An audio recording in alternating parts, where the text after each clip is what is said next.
Estudo sobre o livro de Ageu, continuação. É impossível que a fé seja vencida, por muito provada que seja. Inclui Deus, que não pode falhar, e se compraz em fortalecer o crente quando tudo mais se desvanece. Ele é o Deus que vivifica os mortos. Abre aspas, não te deixes vencer do mal, mas vence o mal com o bem. Fecha aspas, Romanos 12, versículo 21. Cristo é o verdadeiro poder para se conseguir este fim, e a alegria do Senhor é a força do seu povo. Que a nossa confiança esteja posta unicamente nele. Parece, contudo, que os judeus, assim como nós, estavam sempre dispostos a desanimar. Por consequência, o profeta apresenta-se de vez em quando de um modo um tanto similar, mas com poder aumentativo.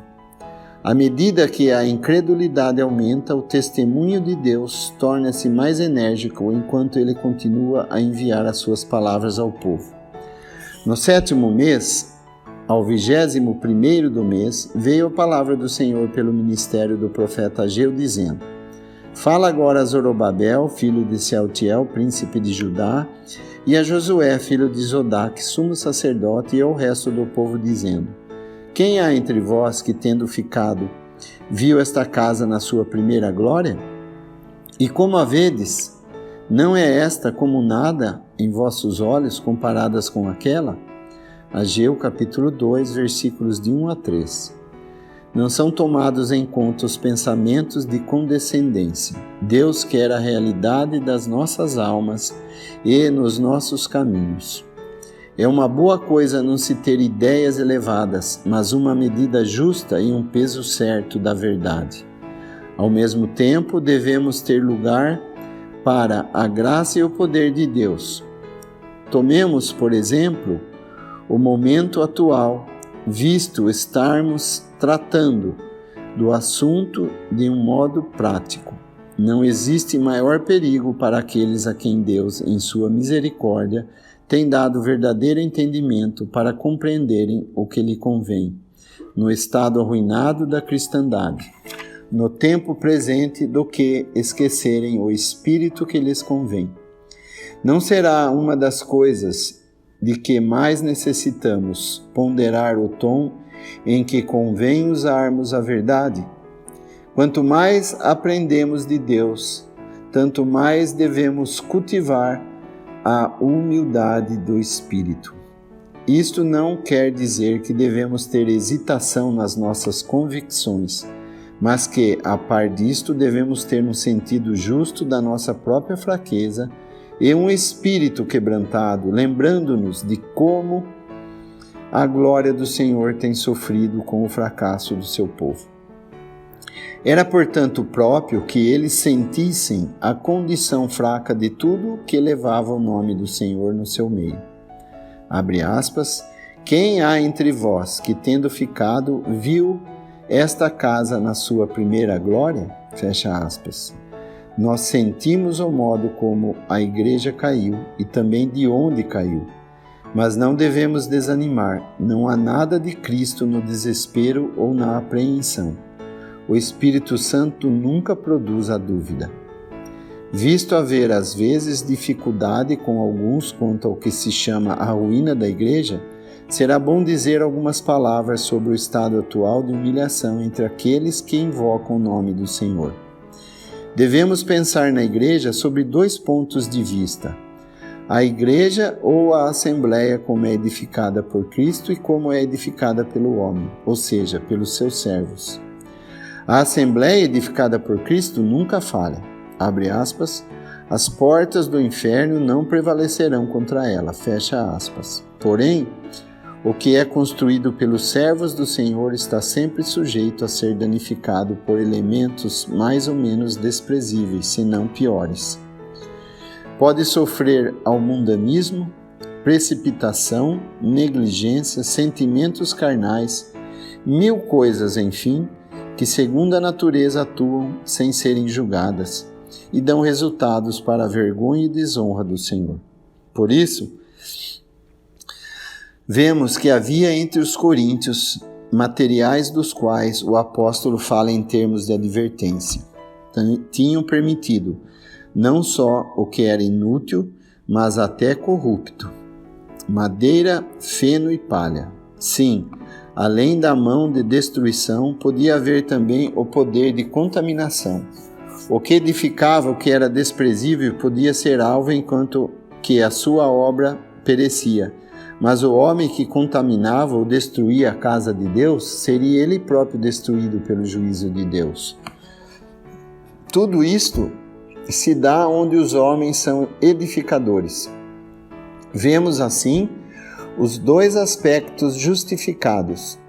Há na Assembleia de Deus, na terra, o que é edificado por Cristo, e por isso nunca falha, cujas pedras são vivas e de modo nenhum pedras mortas.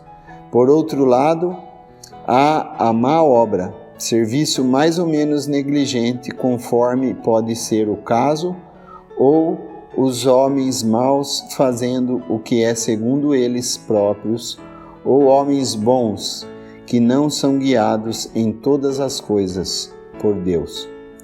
E, consequentemente, há um crescimento de material inferior sem valor para Deus, porque mancha o seu templo, a ponto de incorrer na acusação de confissão, desordem e fraqueza. É do último ponto de vista que nós vemos a origem da ruína que, depressa, se estendeu sobre a igreja.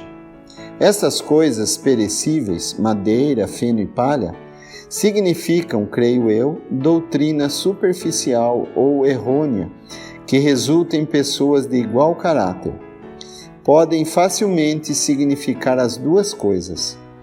Trata-se, em primeiro lugar, de doutrinas agradáveis à carne e, portanto, atrativas para as pessoas em estado carnal. Talvez inconvertidas, ou seja, o homem natural. Sem dúvida, alguns acham que é duro falar da igreja em ruínas, mas por quê? Não há contestação de Deus, mas só do homem.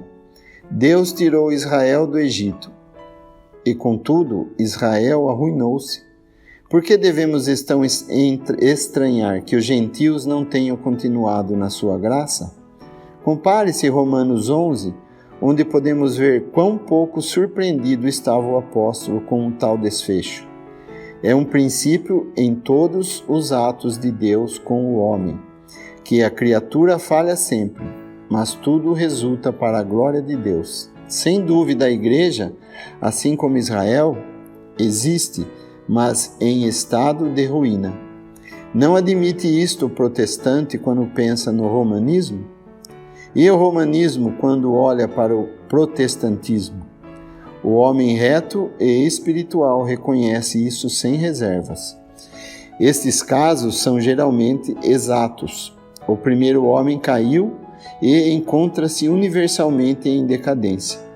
Mas existe outro grande fato. O segundo homem ressuscitou de entre os mortos e começou uma nova criação, a qual nunca perecerá nem falhará. Assim, este princípio aplica-se por toda a parte, tanto quanto tocamos na responsabilidade do homem, vemos ruína e confusão. Todos sentem isso, toda pessoa piedosa e inteligente reconhece isto, até mesmo se não estiver habituado à expressão e encontre por isso dificuldade com o receio de poder comprometer a graça e a fidelidade de Deus. É impossível amar Cristo e a Igreja sem nos lamentarmos. De certo, eu podia mencionar um bem conhecido líder religioso que, como homem piedoso, lamenta o estado presente da Igreja.